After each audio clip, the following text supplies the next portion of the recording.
We've been seeing quite a lot of dead or struggling malls over the past several weeks. Let's go get a breath of fresh air and have a look at a live mall for a change. Today we go to the Fayette Mall in Lexington, Kentucky, the last mall standing in the region.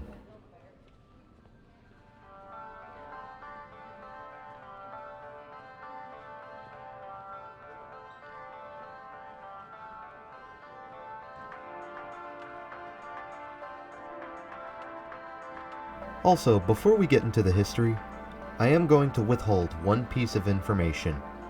Since we all know Sears' closure was inevitable, see if you can tell me where Sears used to be in this mall. I'll reveal the answer at the end of the video.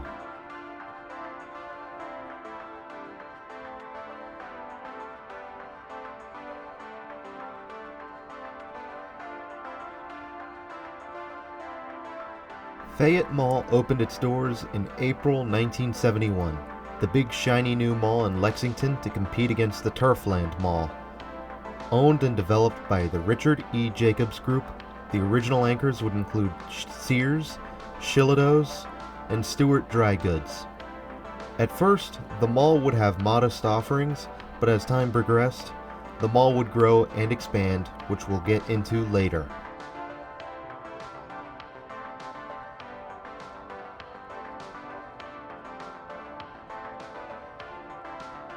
The 80s would see the anchors play a lot of musical chairs, starting with Shillito's, which would turn into Shillito-Rike's in 1982. And over time, the store would convert over to Lazarus in 1986. Meanwhile, Stewart's would become an Ellis Ayers in 1985, before becoming a Ben Snyder's briefly in 1987, and then a Hess's in 1988. If you're confused, don't worry. We'll go over the anchors as they stand today.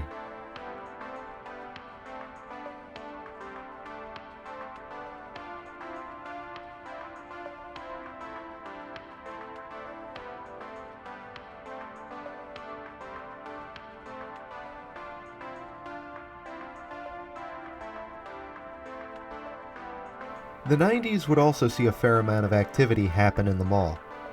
Hess's would now become JCPenney in 1993, and around this same time, the mall was getting an expansion that would turn Sears into a mall-through anchor. This expansion would bring forward a McAlpin's, which would only last a few years before converting to Dillard's in 1998.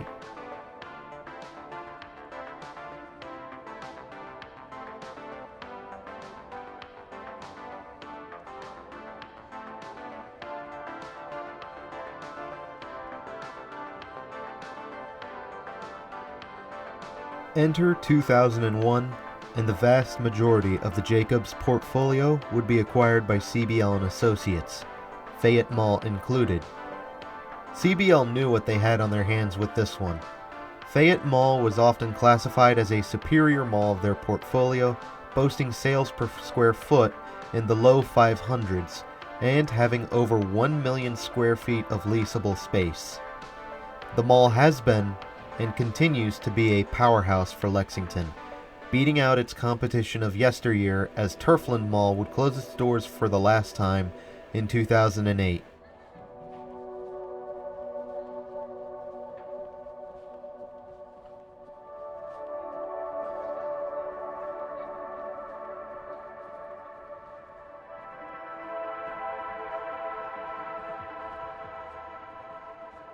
The only real noteworthy thing that has happened in recent years would be the closure of Sears. Once again, I'll tell you what happened to Sears at the end of the video.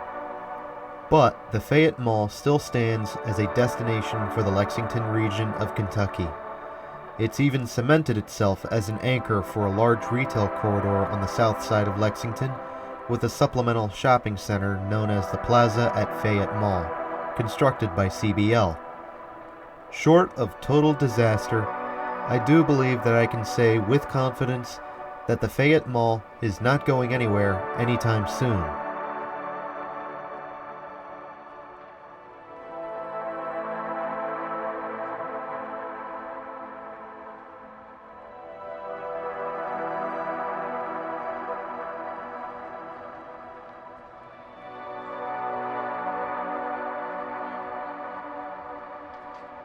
Fayette Mall's current design is not my favorite, but it is tastefully done in a way that it is still feeling pleasant and inviting.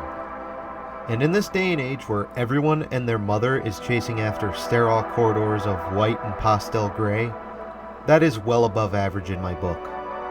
Some corridors still look a little bland, yeah, but that spot with the piano, the main court with the play area, and the massive airy court by Dillard's all helps make this mall stand out just a little bit more. In my adventure through Kentucky and beyond, I saw some of the greatest malls ever, and I saw some of the worst malls ever. Fayette Mall falls right there in one of the better malls I've seen. And as a bonus, it's alive and well too. What's not to love?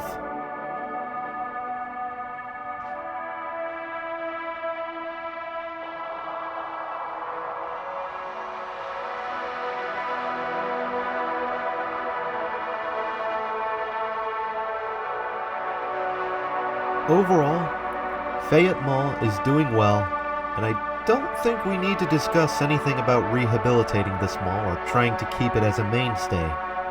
It's doing just fine for itself, as I've mentioned earlier. Despite the loss of Sears, this mall's not slowing down.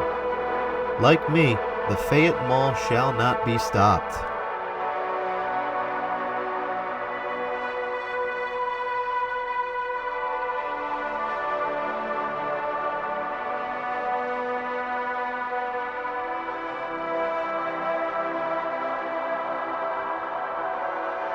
Now, I don't have much in the way of story time for this mall. Besides a woman who had fallen ill in the center court and was being consoled by mall staff, this was a good old romp around through a live mall. And as we make our way back, I want to ask, what do you think about the Fayette Mall so far? Enjoying it, or do you hate it? Tell me about your thoughts in the comments below.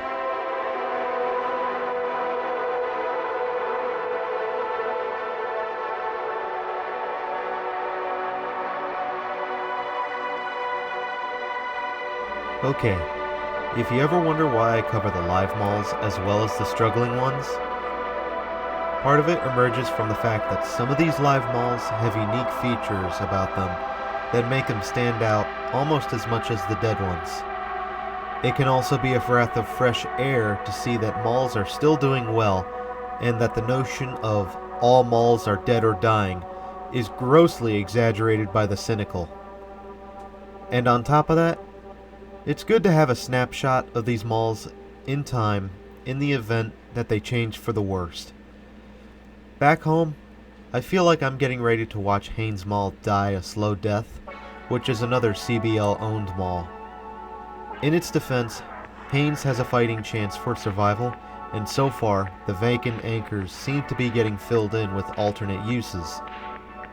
But there are so many other malls that will never get that chance. Northgate Mall in Durham, North Carolina, died almost without warning. It was doing okay even with significant anchoritis, but then the lockdowns did it in and it's slated for demolition today. Cary Town Center also died pretty quickly, and that one is being redeveloped into a headquarters for Epic Games. Even Marley Station in Maryland is starting to tank now that the anchors are treading even more water. The clock is ticking for all of these places, and nowadays, they're dying out faster than we can cover them. Even my competition struggles to keep up as they act like vultures circling roadkill. We're moving as fast as we can, but even then, some still manage to get away from us.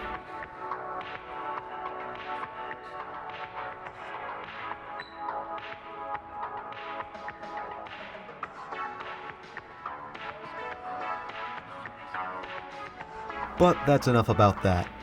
Let's not delve down that tangent any further and get back on track with the Fayette Mall.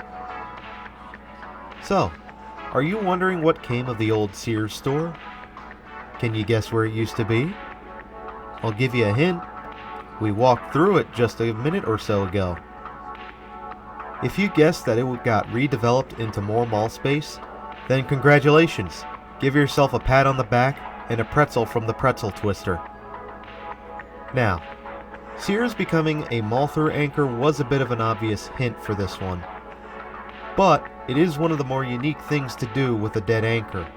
Just gut the interior and reconfigure it into more mall space.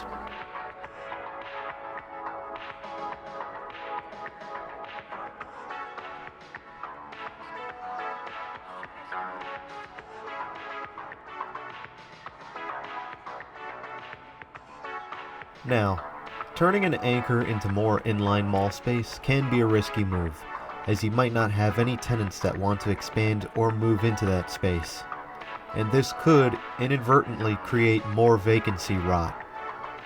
But for this mall, I believe that it was the right move to make, as well as a necessary move, as a closed mall-through anchor will often result in cutting the mall in half, and this can cause rapid decay on one side of the mall as it ends up feeling much more secluded than the other half.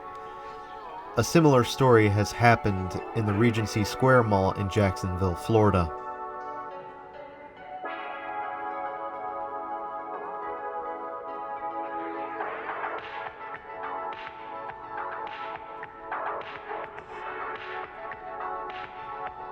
And we are just about done here at the Fayette Mall. It's doing well, and it's got an overall pleasant atmosphere. It's hard to go wrong with that. And if you're in the area, I would certainly recommend a visit. Go mall walking, do some shopping, get a bite to eat at the pretzel twister and the food court, and most importantly, have a little fun.